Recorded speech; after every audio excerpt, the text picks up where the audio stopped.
주장하죠. 진짜 가실 거죠? 그 길 가실 거죠? 네.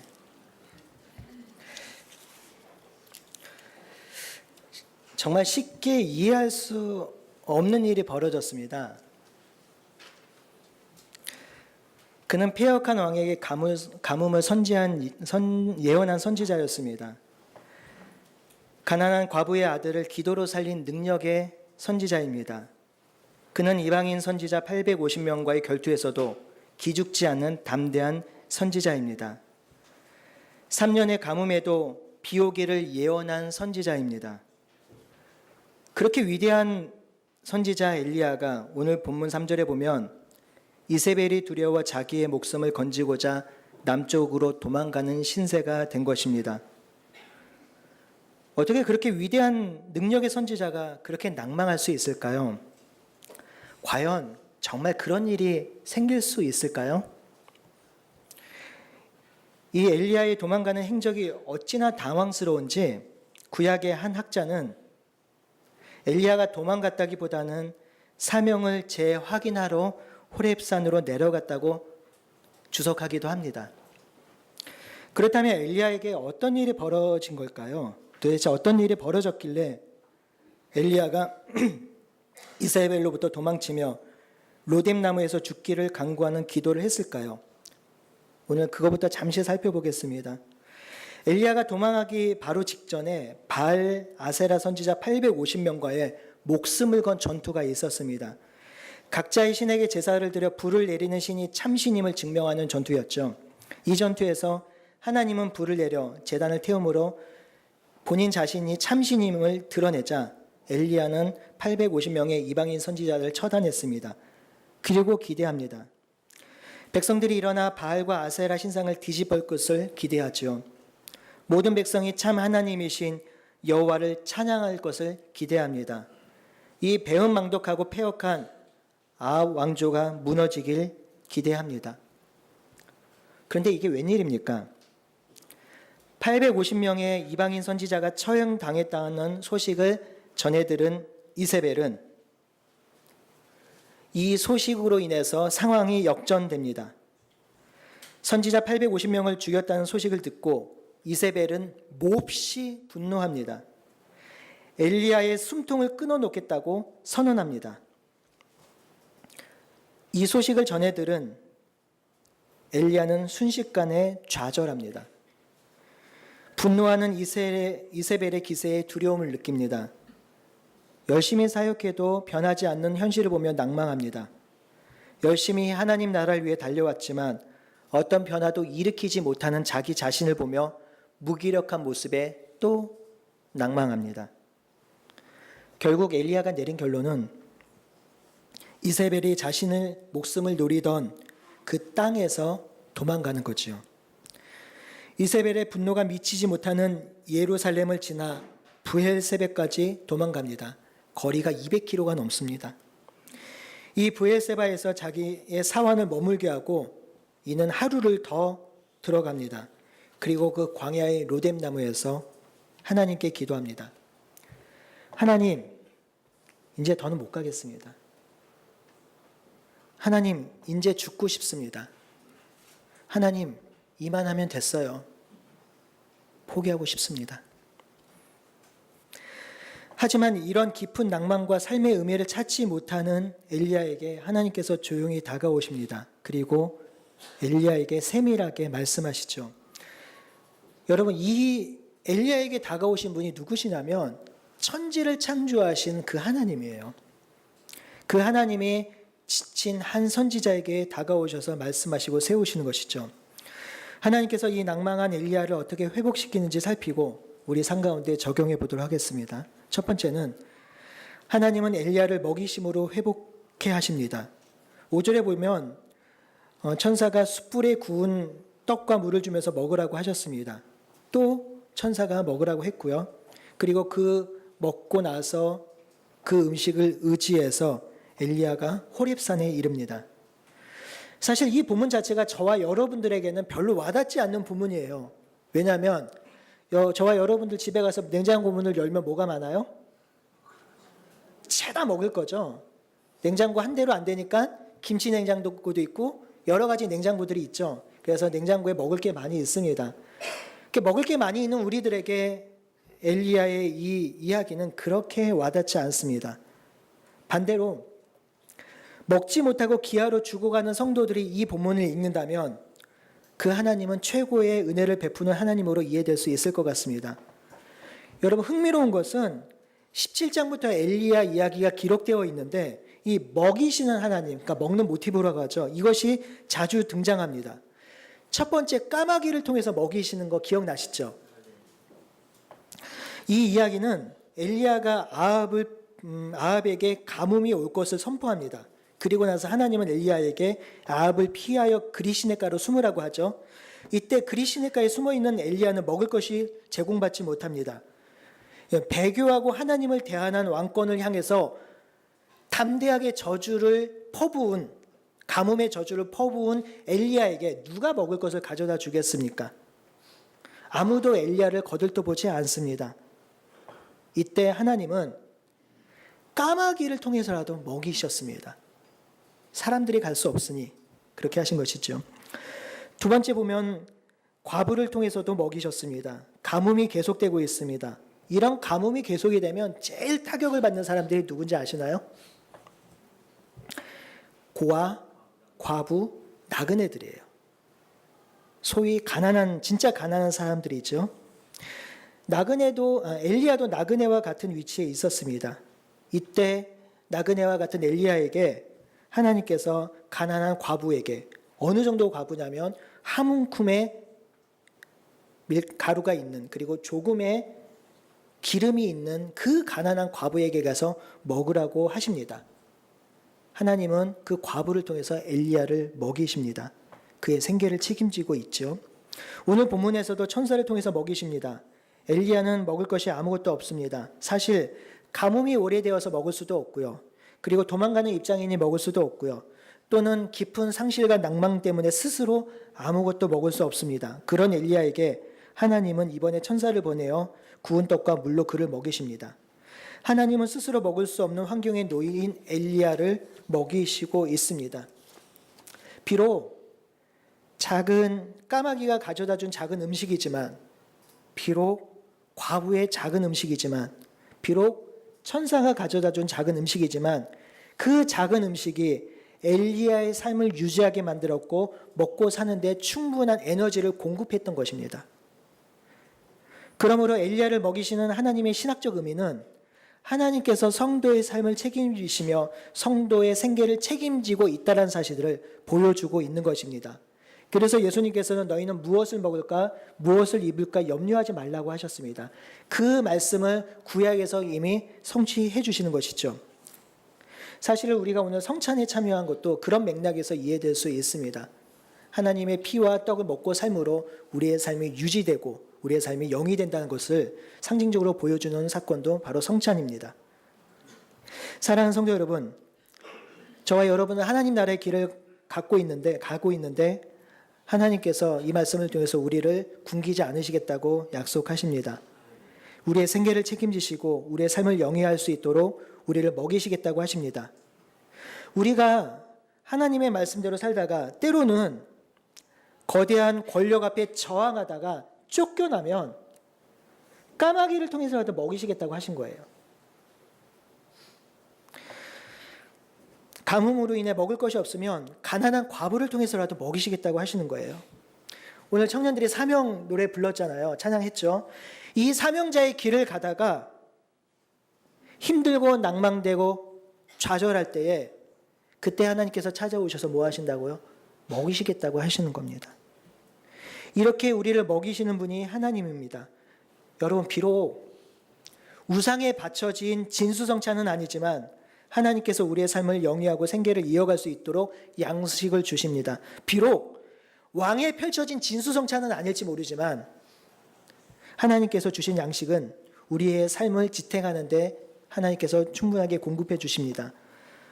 정말 먹지 못할 환경에 놓여져 있을지라도 끝까지 먹이시는 하나님의 사랑이 우리를 붙들고 위로하시기를 간절히 바라고 소원합니다.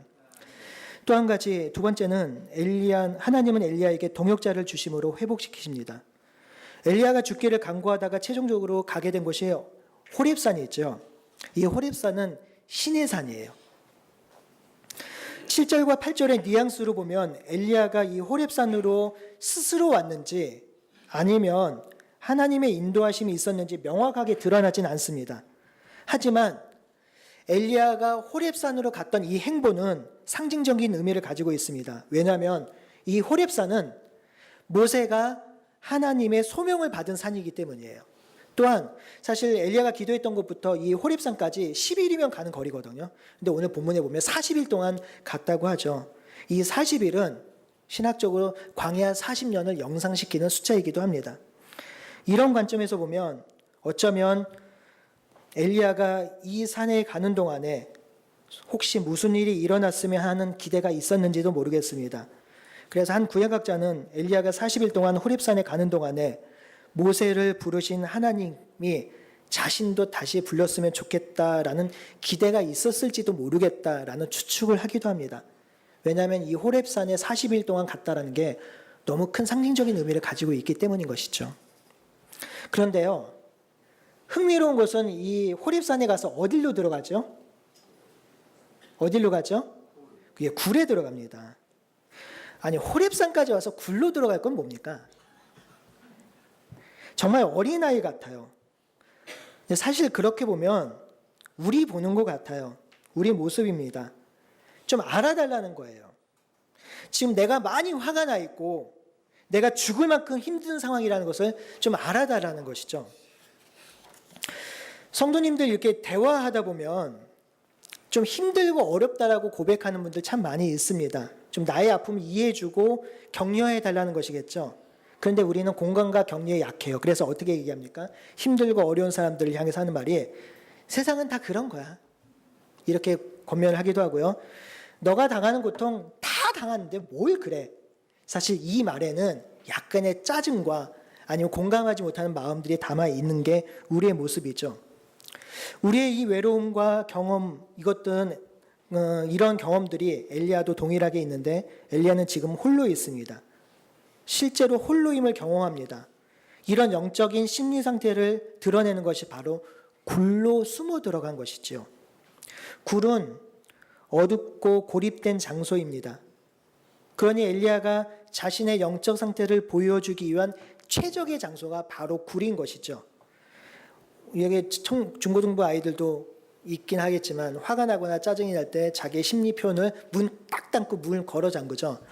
단절하고 고립되고 내가 화가 나 있다. 더 이상 나 건들며 폭발합니다라는 심리 상태를 묘사하는 거죠. 이때 어머니들 아무 생각 없이 문 확 열고 안 열어 막 이렇게 하면 이제 집안에 분란이 나는 거죠. 그런 일들이 우리 삶 가운데 사실 자주 일어나는데 엘리야도 그런 것 같습니다. 이 굴 속에서 하나님께서 엘리야에게 나오셔서 말씀하십니다. 내가 어찌하여 여기 있느냐? 어찌하여 여기 있느냐? 엘리야는 이곳에서 자신의 마음을 격하게 표현하고 있습니다. 이스라엘 자손이 주의 제단을 헐고 칼로 선지자들을 죽였는데 오직 자신만 남았다고 항변하고 있습니다. 오직 나만 남았습니다. 오직 나만 남았습니다. 사실상 엘리야는 혼자 남아있지 않습니다. 18장 4절에 보는 바와 같이 왕궁 맡은 자 오바다는 선지자 100명을 50명씩 굴에 숨기고 떡과 물을 제공했지요. 이 본문들을 좀 보다 보면 선지자들이 곳곳에 있었다는 사실을 우리가 알 수 있습니다. 하지만 엘리야는 이 이세벨로 인한 외적인 두려움과 변하지 않는 현실, 그리고 사명의 상실감으로 인해서 다른 선지자들이 눈에 보이지 않습니다. 오로지 자신의 두려움과 상실만 보일 뿐입니다. 이렇게 외롭고 고독하고 지쳐있는 엘리야에게 이제 홀로 남았다라고 투정 부리는 엘리야에게 하나님께서는 18절에 바알에게 무릎 꿇지 아니하는 7,000명을 남기실 거라고 얘기를 하죠. 여러분 구약에 보면 남은 자 사상이 있습니다. 이 남은 자는 하나님께서 그루터기 같은 남은 자를 세우셔서 그 남은 자를 통해서 하나님의 나라를 이루겠다고 약속하신 것인데 이 남은 자 사상의 대표적인 사람들이 바로 오늘 본문에 등장하고 있는 7,000명이에요. 하나님께서는 지금 엘리야에게 또다시 소망을 주고 계시죠. 바알에게 무릎 꿇지 아니한 7천 명이 있으니 낭망하지 말고 다시 한번 일어서라.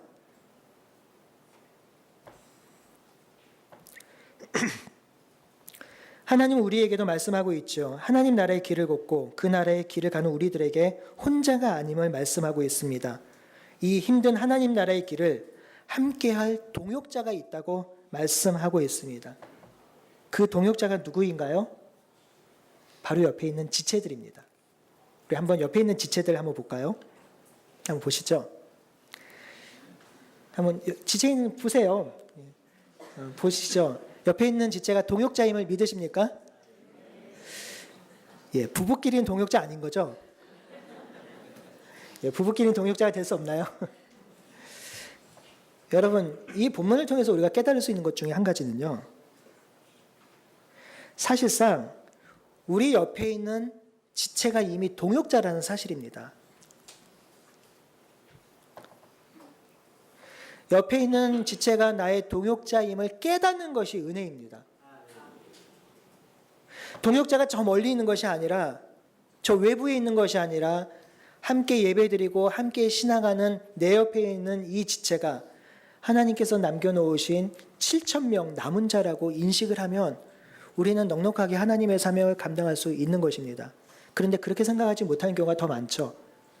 내 옆에 있는 사람이 그렇게 생각하지 않고 나하고 상관없고 그러면서 기도하죠. 하나님 저에게 동역자를 보내주시옵소서. 내 옆에 있잖아. 우리가 그 동역자 의식을 가지고 생각하는 것 자체가 하나님의 은혜를 이미 누리고 있는 것입니다. 그것이 큰 위로가 되는 것이죠. 이런 고백이 우리 안에 있었으면 좋겠습니다. 당신이 하나님의 가장 큰 위로입니다. 정말 좋지 않나요? 옆에 있는 지체들이 하나님의 가장 큰 위로가 되었으면 좋겠습니다. 하라고 해도 안 하실 것 같아서요. 마지막으로 하나님은 엘리야에게 다시 사명을 주십니다. 그리고 그 사명으로 회복시키고 계시죠. 하나님은 낭망하고 지친 엘리야에게 꾸중하지 않으세요. 오히려 세밀한 음성으로 나아가십니다. 그러면서 15절과 16절에 너는 가서 다메섹에 가서 하사엘에게 기름을 붓고 아람 왕이 되게 하고 예후에게 기름을 부어 이스라엘 왕이 되게 하고 그리고 엘리사가 너의 후계자가 되게 하라고 하셨습니다. 이 말을 들은 엘리사는 정말 놀랐어요. 정말 충격이었어요. 이 의미 안에 얼마나 큰 의미들이 담겨 있는지 한번 찾아볼까요? 이전에 엘리야는 북이스라엘의 선지자였어요. 그래서 아합 왕과 대결했는데 오늘 본문에 보니까 다메섹에 가서 아람 왕에게 기름을 부어 왕을 세우라고 하죠. 북이스라엘의 지경을 넘어서 어디까지요? 북이스라엘 위쪽에 아람이란 나라가 있습니다. 아수르하고 중간에 있는데 이때 당시에 아수르가 강대해지고 아합도 강대해지니 아람이 이 중간에서 이스라엘과 전쟁을 합니다. 이 아람 나라의 왕을 세우라는 거예요. 그러니까 엘리야의 사역이 북이스라엘에 국한된 것이 아니라 어디까지 확장되고 있어요? 이방까지 확장되고 있는 것을 보여주고 있습니다. 또 한 가지, 예후를 기름 부으라고 하죠. 여러분, 이때 왕조가 오므리 왕조입니다. 예후를 기름 부으라고 한 것은 오므리 왕조가 끝났다는 것을 의미하는 거예요. 왜냐하면 오므리 왕조에는 오므리, 아합, 아하시아, 여호람의 왕조가 이루어지고 있는데 이 오므리 왕조의 전성시대가 바로 아합 시대였습니다. 수도를 사마리아로 옮겼고요. 이방 여인 이세벨을 왕비로 맞이하였고 그리고 이 시기에 철저하게 하나님을 배교하였습니다. 바알과 아세라 신을 섬기는 나라로 만들어버린 것이죠. 이 배교하는 아합 나라를 엘리야가 대항하기 위해서 가뭄을 선포했고요. 850명하고 전투를 한 거예요. 이 나라가 무너질 수 있도록. 그런데 오늘 하나님께서 예후를 기름 부어 이스라엘 왕으로 삼으라고 했죠. 예후가 오므리 왕조에 속해 있는 사람인가요? 아니에요. 다른 사람이에요. 오므리 왕조의 아들이 아닌 거죠. 그러면 하나님께서 예후를 기름 부어라. 그러면 오므리 왕조가 끝났다라는 거예요. 오므리 왕조가 단절됐다라는 거예요. 오므리 왕조에선 더 이상 왕이 나오지 않을 것이다라는 것들을 얘기하시면서 예후를 왕으로 하라고 하시는 것이죠. 여러분 엘리야의 마음이 어땠을까요? 와, 그렇게 배역하고 패역한 왕조가 무너지길 기대하면서 가뭄도 선포했고 850명과 전투도 했는데 그 왕조가 끝났다라고, 그리고 가서 다른 이를 왕으로 세우라고 하셨으니 얼마나 좋았을까요? 제가 만약에 엘리야였으면 우와 하면서 막 오므리가 끝났어, 새로운 나라가 시작될 거야 라는 마음이 있지 않았을까요? 하나님은 낭망한 선지자를 결코 외면하지 않으시며 새로운 사명을 허락하여 주셔서 그에게 다시 하나님의 사명을 감당케 하십니다. 엘리사도 마찬가지예요. 엘리사를 세움으로 말미암아 엘리야의 사역이 당대에 끝나는 것이 아니라 다음 세대에 이뤄갈 수 있도록. 여러분, 오늘 입교하고 학습받은 우리 지체들이 있고 저기 청년들이 있잖아요. 이 청년들이 여러분과 우리 고백 앞에서 내가 하나님 나라의 의를 위해 사명을 감당하겠습니다 했을 때 여러분 기쁘지 않으시나요? 정말 이거보다 더 기쁜 일이 교회 안에 있을까요? 그 다음 때에 일어나는 사역들, 엘리사를 세우겠다고 하시는 것이죠. 하나님께서는 지금 엘리야에게 뭐라고 얘기하시냐면 지금까지 너가 했던 사역들이 의미가 없는 것이 아니다. 너가 했던 그 사역 위에 내가 다음 사역을 준비하고 다음 사명을 맡기겠다라고 말씀하시는 것입니다. 하나님은 이렇게 세밀하고 디테일하게 엘리야에게 찾아오셔서 그의 사명과 사역을 일으켜 세우고 있습니다.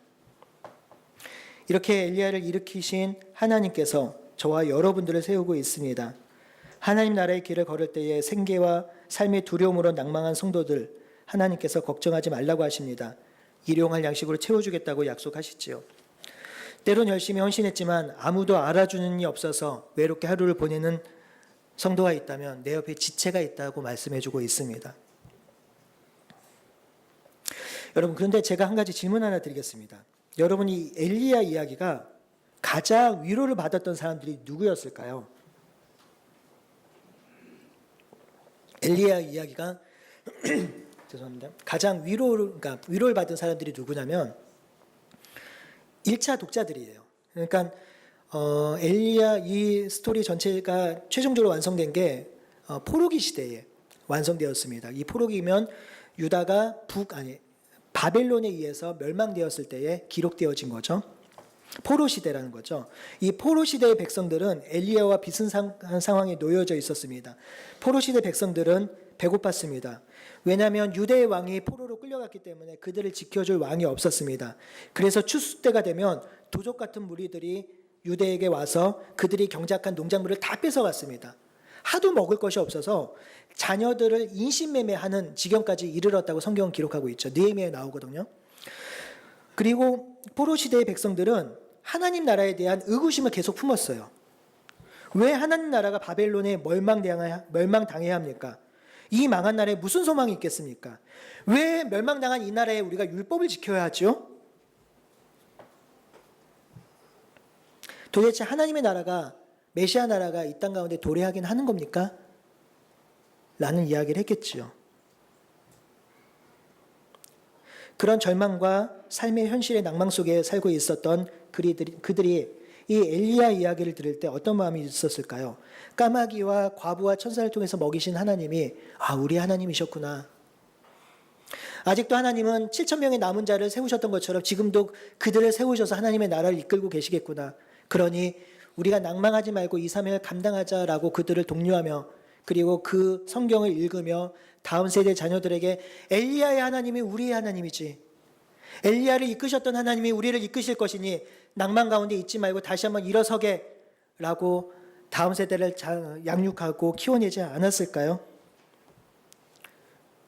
성도 여러분, 이 엘리야의 하나님이 포로기에 있었던 백성들에게 위로를 주었던 것처럼 우리들에게도 소망이 되기를 간절히 바라고 소원합니다. 그 위로가 지금 21세기를 살아가는 우리들에게도 일어나기를 소원합니다. 제가 질문 하나 드리겠습니다. 우리가 하나님 나라와 의를 위해 살아가라고 하는데 이 하나님 나라와 의를 위해 살아가는데 가장 필요한 게 무엇일까요? 제가 설교를 좀 하면서 생각해 봤어요. 진짜 이것만 있으면 내가 끝까지 잘 가겠다. 사실은 제가 목사이긴 하지만 하나님 나라와 의를 위해 가는 것이 목사인 저에게도 만만치 않은 길이거든요. 무엇이 있으면 끝까지 갈 수 있을까요? 생각해 봤는데 오늘 본문에 다 있더라고요. 여러분 생계 책임져 주시면 가지 않겠어요? 예? 아니에요? 예, 먹고 사는 문제 해결해 주겠다는데. 그렇죠. 그런데 지금까지 우리가 굶어 죽은 사람 못 봤어요. 생계 책임져 주시면 가는 거 아니에요?